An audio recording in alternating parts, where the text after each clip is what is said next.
And I'm tired of us coming together, having to sit here, mourn someone's death, and then do nothing after. But what is the now movement? What are we doing now? What's the next thing? What's the next step? What's the next thing that's going to take us to the next level and tell us that, yes, change needs to happen? It has to stop. This cannot continue. The government needs to do something. Please, I'm pleading with all youths. I'm pleading with all mothers. I'm pleading with all families. Please, get your children together. Get your acts together and bring your children the way they should go. What they are doing is bad. Please, we need help to our mothers and fathers to control our children, to control the children in the country. Everybody is feeling this pain. As a black community, we are out here today. But my question to you is, my people, we can't bury another child. We cannot keep going on like this. Somehow, before we wait for the government to do something, we need to find our own way of dealing with this. And that is where we are lost for solution. If you think you know what we can do as a community, is it schools? Is it churches? Is it our homes? Let's talk.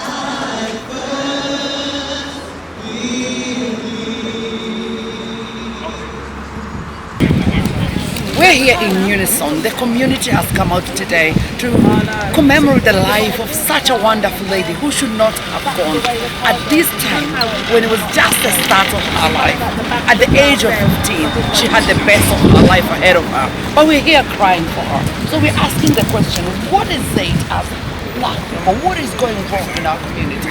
What I'd say about the community, that the community has to start working on themselves. You understand me? And so what we need to do, we need to catch our children from very young so we can make them into the men and women that we want them of tomorrow. We can't leave them to the society to raise them. We don't know the condition of the young man, and it's two families that's devastated here. I'm sure that his family is feeling remorse and regret and all that type of stuff. You understand me? And so the children that witness what happened, it's so much devastation. So what we have to do as a community, we got to think forward. We are reactionary and there's nothing wrong with that, but we got to be proactive. We've got to start rekindling our old cultural ideals, because we've taken on the popular culture ideals and it ain't working for us as African people.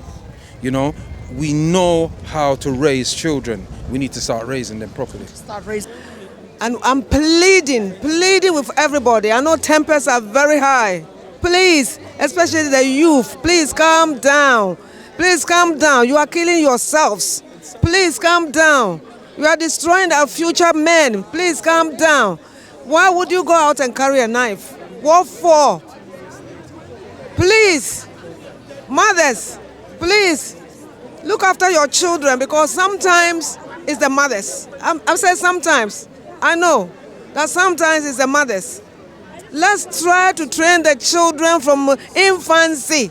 Don't go and sit there in church and your children will be playing outside. When these children get to know God, they won't do what they are doing. They may be going to church, but they haven't got a relationship with God. And because of that, they will do anything. Because this girl's life has been taken away so young. So please, let's stand together. And parents, tough love, please. Thank you. I've had so many things happen to me. I've been robbed. I've been almost stabbed. I've been in how many occasions? When is it going to change?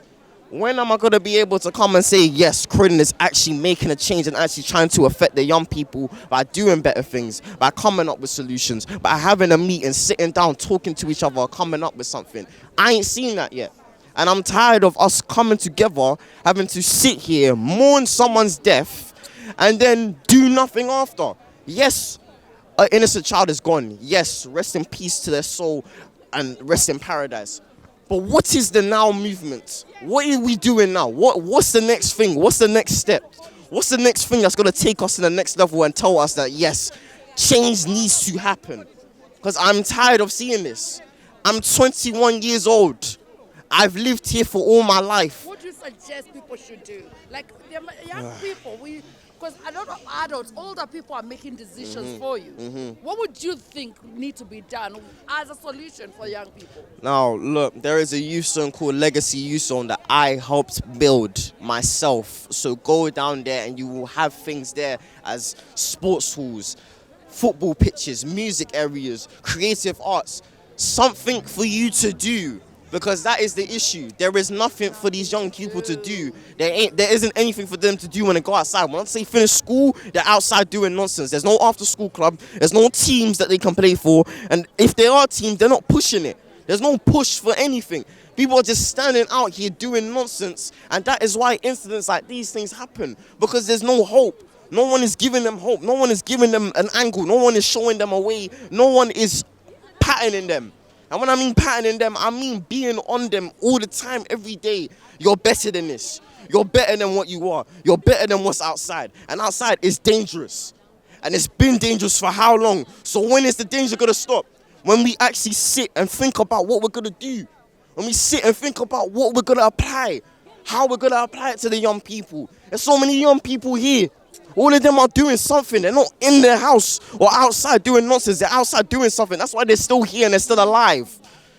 People are outside doing nonsense and people get caught up in said nonsense. So we need solutions. We need places for them to stay. We need places for them to grow, to graft, to be who they are. I went on TikTok and I spent my whole time ranting about this. I got 200,000 views for me talking this exact same thing. And this is the thing, everyone is sitting around, man. You need to think. Thank you very much. For the young man, can we clap for the young man, please? Those are the voices we need to hear. Well done. Thank you very much. Elaine has rested. Untimely death that nobody wanted. And she's not the only one. So many other people are dying. We come out in numbers, we cry and wake up tomorrow back to our normal lives. Now I'm asking, is there something we can do as a community in our own homes? Because today we have one family crying because they have lost a daughter, but we also put another family crying because they have lost a son. It wasn't the joy of those parents to have their son going to jail. So the families are crying. And many more in different places in the UK, that the death of the black children through stabbing is way so much. So today, as we come out in numbers, my challenge for you is, let us not just be partisan in this.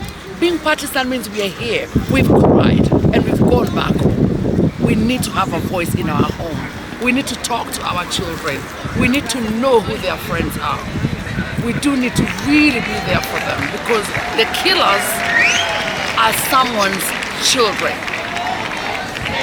So many of them that the tears, like I've been here today and I've cried. Because this girl should not have died like this. But that's what we said a month ago, somewhere in Luton. Another month ago, somewhere in Bristol. We talked, we said, we cried. I am saying to you, my community, my black community out there, let us talk to each other in a way to know we are trying now to find solution to this problem, which is slowly but surely destroying who we are. I've lived in Croydon for 32 years, almost 33, and there wasn't anything like this. Now Croydon is very bad. Croydon, where you move here is bad. Where you move here is bad. A lot of things going on, which is really, really bad. We have to pray for ourselves and for our children and the community. The community should also help every children. The police are around, they can do something, but we have to do something because it happened before the police come in. We thank God and we ask all mothers to be very careful and look after, tell children what they are doing, and we will be happy.